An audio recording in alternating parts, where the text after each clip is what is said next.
حضرت سلیمان علیہ السلام نہر کے کنارے بیٹھے ہوئے تھے کہ ان کی نگاہ ایک چیونٹی پر پڑی جو گیہوں کا ایک دانہ لے کر نہر کی طرف جا رہی تھی۔ حضرت سلیمان علیہ السلام اس کو بہت غور سے دیکھنے لگے۔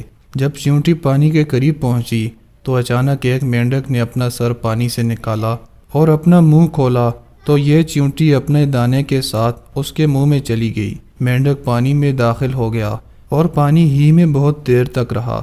سلیمان علیہ السلام اس کو بہت غور سے دیکھتے رہے۔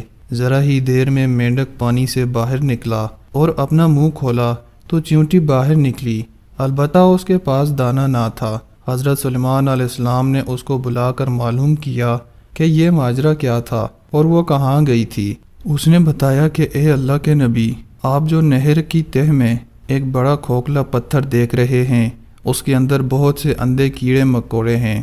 اللہ تعالیٰ نے ان کو وہاں پر پیدا کیا ہے اور وہاں سے روزی تلاش کرنے کے لیے نہیں نکل سکتے۔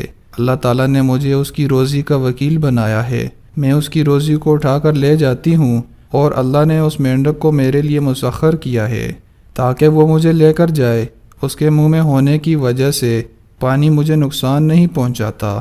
وہ اپنا منہ بند کر دیتا ہے اور پانی کے سوراخ کے سامنے کھول دیتا ہے۔ میں اس میں داخل ہو جاتی ہوں۔ جب میں اس کی روزی اس تک پہنچا کر پتھر کے سوراخ سے اس کے منہ تک آتی ہوں تو مینڈک مجھے منہ سے باہر نکال دیتا ہے۔ حضرت سلیمان علیہ السلام نے کہا، کیا تو نے ان کیڑوں کی کسی تسبیح کو سنا؟ چیونٹی نے بتایا، ہاں، وہ سب کہتے ہیں کہ پاک ہے وہ ذات جو مجھے اس گہرے پانی کے اندر بھی نہیں بھولتا۔